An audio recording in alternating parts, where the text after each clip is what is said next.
Oh, yes. Hello, everyone, and welcome to the Drag Live Show, the most Drag Live Show on the internet. Ah! Rock the bass. Oh, yeah. Hello, everyone, and welcome to the Drag Live Show, the most Drag Live Show on the internet. My name's Al Campbell. Hi, over here, I will be your controller. I will be your host with all of the things. Dale Campbell. Drag Live Show here. Pre-show. The show proper will start in about 25 minutes of the most Drag Live Show on the internet. I hope this is working. Only one way to find out.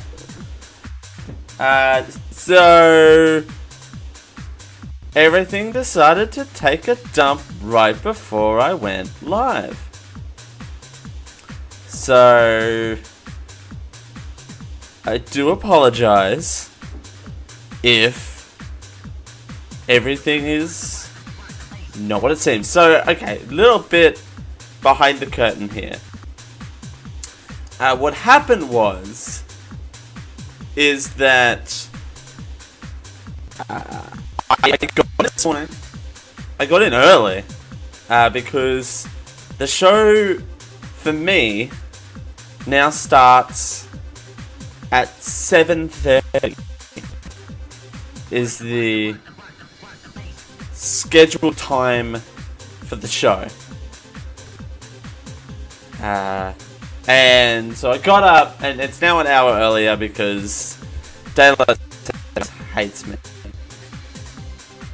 So enjoy that. Hey, it's a Coruscant Rhino. Hi. Our recently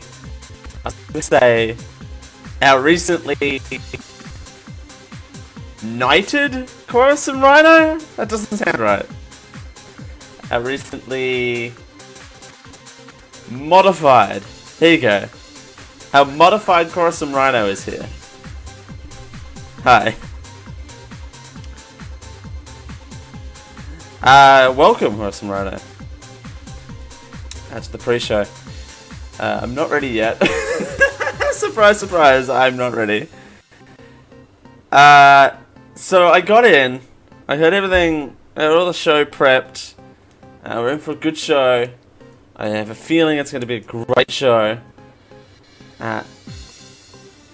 Then I got in, and I experienced something that has never happened to me. Ever. Let me just join that. Okay. So I'm there. Oh yeah, something that's never happened to me. I've launched up my stuff, and what happened was all of my broadcasting outputs got creamed. So I had to, and I didn't realize it until I was launching all of my stuff here to go live for the pre-show, and all of it got creamed. Cross Marina says daylight savings is the worst. It kind of is. We don't have daylight savings where I live, but I'm personally affected by it because of doing podcasting and that sort of stuff. I am constantly affected by daylight savings time because apparently that's a thing that I have to experience in my life. So I got in and all of my outputs had gone. So I had to reset those up real quick. I had to bleep blop and do the jip job, and I had to rush to get the pre-show done. But we're here and we're doing it. Man, what a week! What a crazy turn of events. Oh, I didn't even...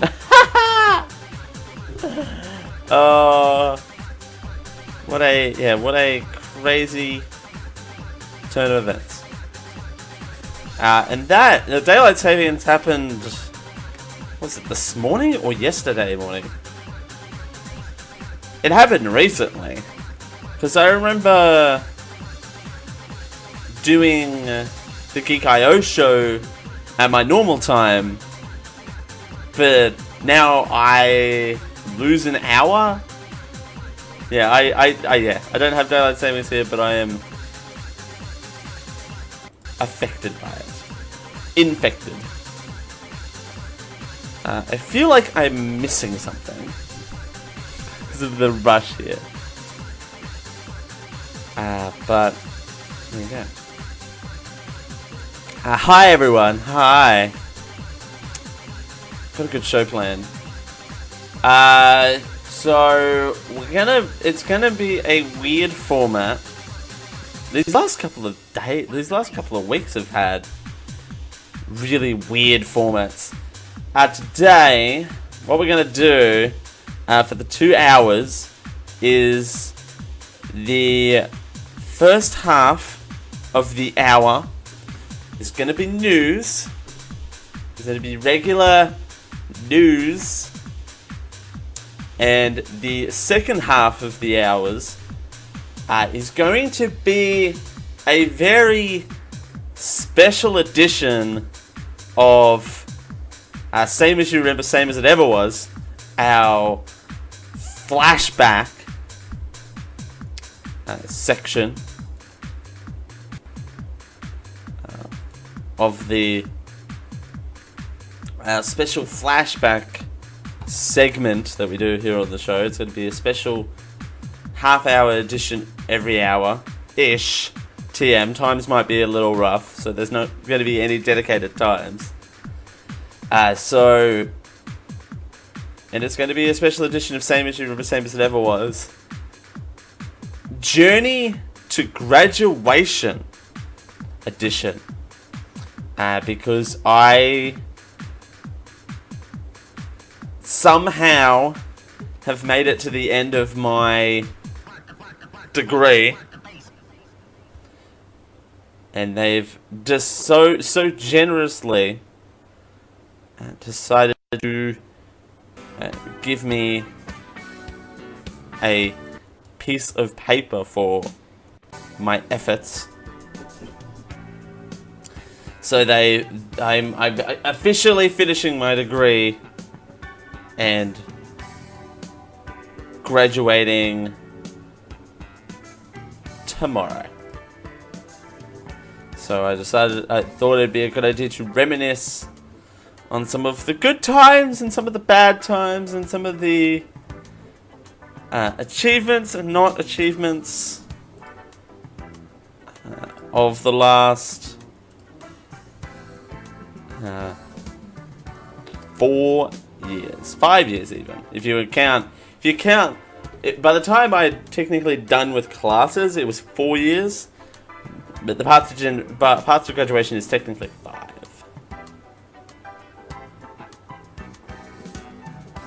So we're going to be doing a walk down very short memory lane for you today. So that's the show. News for the first half of the hours. Walk down memory lane for the second half. Because it's special to me. Like when I first walked in to the big college, I had no idea what was in store for me. But now, so many years later, I'm 100% aware of what I'd gotten myself into and had some interesting adventures along the way. So we're going to reminisce there. I might get a little personal, and it might be I don't know if there's going to be tears. I don't know if I'm going to cry, but I'm talking about something that is immensely personal to me. So that's the show.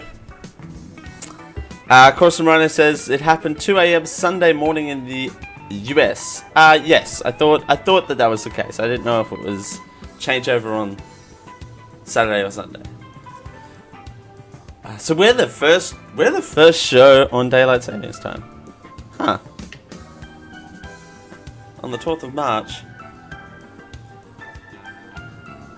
heading into the very, very cold months of winter. See, that's a joke because I'm on the other side of the world. A really bad joke too, of all things. So there you go. So hi. But apart from that, I've been busy. We'll talk about this in the actual show itself. But we experienced some very severe weather over the last couple of days. I'm fine. My family's fine here as well. We're all the Campbell clan is safe, so you don't have to worry about the Campbell clan. We're all safe, and it was rough though. We had, I want to say, 2 full days of just nothing but torrential rain. You know, that rain that is so mainstream. I am so tired. That the rain is so terrestrial. It's broadcasted everywhere. No, the torrential rain that came down was ginormous. Where I live myself, we got off fairly lightly. There was some water laying around. Some localized roads and stuff were cut off. But a little further down south, I was reading some articles last night. 80,000 homes are to be, would need insurance work done to them. So, you know, that's a lot of homes, and we're not talking major cities. We're talking like regional towns. We're not talking major store. They're talking about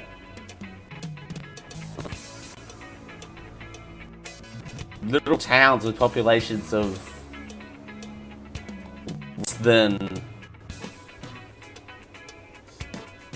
I want to say, in some cases, less than 10,000 people. Some with, like, even less than 1,000. Oh, my audio's gotten to shite. Huh, that's a thing. Okay. In any case. So, yeah, 80,000. My house was left unscathed, thankfully. And we got off lightly, house unscathed, but it made work a nightmare over the weekend. Because that started on Thursday. Excuse me, that all started. And by the time they realized that they weren't going to get through the next day, because they wait a day to realize that, oh, it's raining very heavily and we're not going to get through on the roads. So we're going to turn all of these trucks around. The trains, they'll have to sit before flooded waters. We're going to turn these trucks around, send them to the major city, which also experienced its own level of flooding, and send all of the stock up on boats. You would think that by 2018 that we are a kind of last major capital city before nothing at the top of Australia. There's literally nothing. So we would have a designated port, which we do, but you would think that they would send it directly up to us like that more often. But there has to be a better alternative to road transportation. I was thinking this the other day. Would it be economical to have shipping planes? Because I know you can put pallets on them. I know there are ones big enough to fit pallets on them. Because I've unloaded a few of them that have had pallets on them. They're not very high or tall pallets. But they are still pallets nonetheless. And then, well, that is just all our groceries and fresh produce.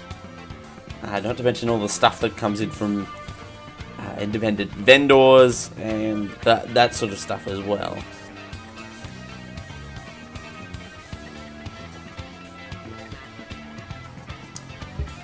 I take that into consideration as well. So again, there has to be a better alternative to road transportation. But flying trucks? Anyone doing any flying trucks? I know the big focus is to eliminate drivers in trucks. Well, not eliminate them, but ease some of the pressure of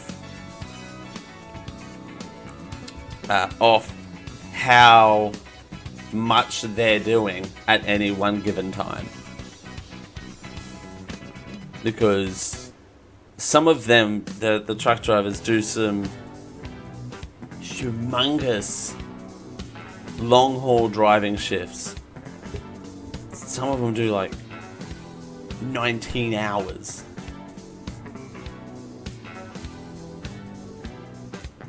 Just going from here to there. And more power to them. But this has been Generic Live Industry Chat. Hi. I hope the stream's doing okay. I haven't had a chance to test it. Again, like I said, I just threw some settings at my broadcasting machine and went, have fun. You sorted it. You do the math. But I got something in. Our good friend Kerry from Geek.io, Kerry, our awesome friend, your friend and mine, Kerry Wilcox, K-Chan, sent along this article about our friend Dick Button. You remember Dick Buttons? Dick Button. The 88-year-old Olympic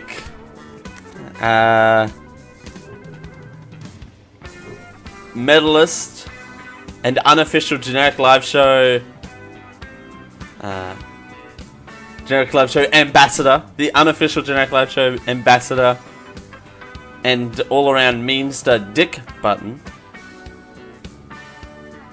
Yeah, Delvin in the chat has got the right idea. Who doesn't remember Dick Buttons? So Kerry sent along this article. We'll show it here if we can. The 30 most memorable Olympic outfits ever to appear in the games. Katrina Witt's figure skating costume was so shocking they had to make a rule about it. Okay, we don't care about her. Who's that bitch? Who's that bitch? Get her out of here! I don't know why I put on my fake American accent for that.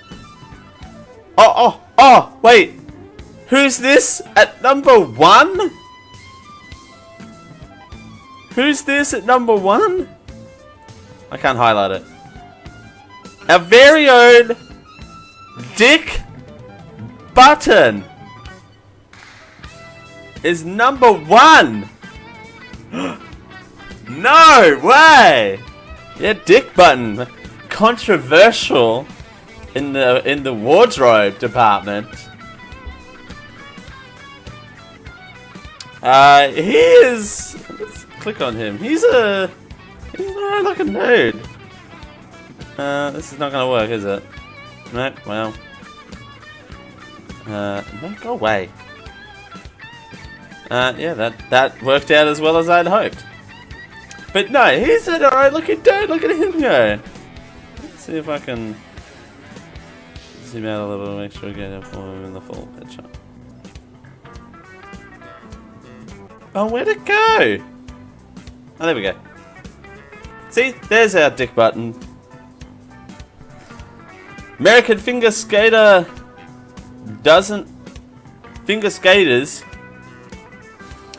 don't have the option of. What happened there? Okay. Didn't have the option of wearing spandex 50 years ago. It says of twice. The fabric wouldn't be invented for a whole decade. What? Spandex wasn't invented until the 50s? What? Hang on, no. We're stopping this. We're stopping this right now. Hey Siri. When was spandex invented? I found something on the web about when was spandex invented. Check it out. Okay. We're doing our research. Spandex, according to Wikipedia, was invented in 1958? What? How? Spandex only invented in 1958. How is that humanly possible? Okay. Luckily, Dick Button secured gold medal at the St. Moritz, Switzerland, wearing pleated trousers and a thick sweater, and repeated the feat 4 years later in Oslo, Norway. Look at him in his little sweater, and he's got a man bun. Oh, he's got a little man bun. I don't know if that comes across on the stream, but it certainly comes across for me. Look at him go. See? Look at those freshly ironed trousers. Okay. Freshly ironed trousers. So dick buttons in 1948. I'll put that in the chat.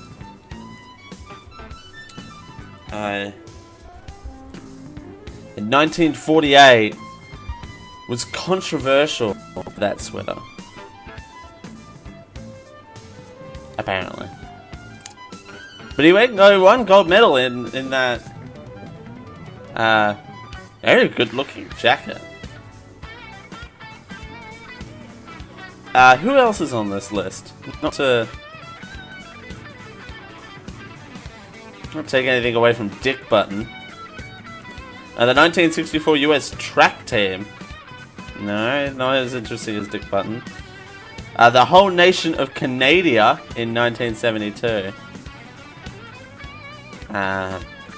Wide collars, plumed hats, polka dots. The Canadian delegation really wanted for it in the Pride of what? Oh, really went for it in the Pride of Nations. Mark Splits. I'm not making that up. Mark Splits. Mark Splits didn't need a cap or goggles to set an Olympic record of 7 gold medals in the single games. He didn't. He did. The only thing he did wear. Wow. Jesus, I learned to read. Besides a swimsuit, was much buzzed about mustache. 1976, the whole entire nation of France. Eric Helden. 1984, Katrina Witt. Okay, well. Katrina again. 1992, someone from France. These are all finger skaters, though. Nancy Keegan. 1996 is Russia. Huh. Mary Lou. Who's that? Michael Johnson. 1996. Michelle Kwan. 2000 Japan.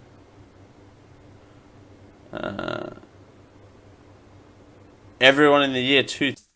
Apparently. Oh. Alright, well.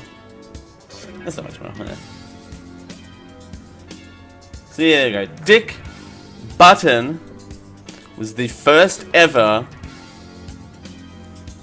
controversial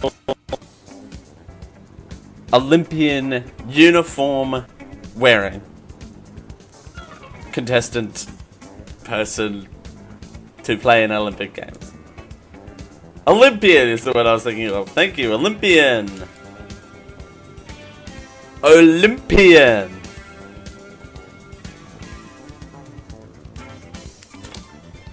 Olympian.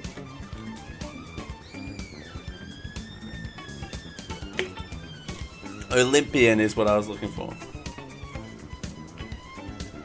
Horace Rhino says, I like that there are entire countries on this list. That makes me laugh. Yeah, no, entire countries. It's like, let's just throw countries on there. It does say Olympic uniform, so it's not oddly specific. But it is still pretty funny. It's just like, who is controversial? I know, let's pick a random country on the map. I was going to say the calendar. Alright. Let's start this ship before I say anything else that's dumb that isn't on the actual show. Oh, and we're also giving away the Drag Live hoodie at the very end of the show. The very end of the show. We're doing that. So there you go. Just wanted to get that out there on the pre-show before this start the show proper. Alright. Here we go. The fun part of the show where I frantically get things up because I haven't remembered to do so already. That's one of my favorite things to do, is to do everything live. Hey, pre-show text. Pre-show text! Let's do that one and that one. Alright. This is the Generic Live Show for, I was about to say the episode number, but that doesn't really matter. This is the Generic Live Show for the 11th of March, 2018. And we're going to begin in 3, 2,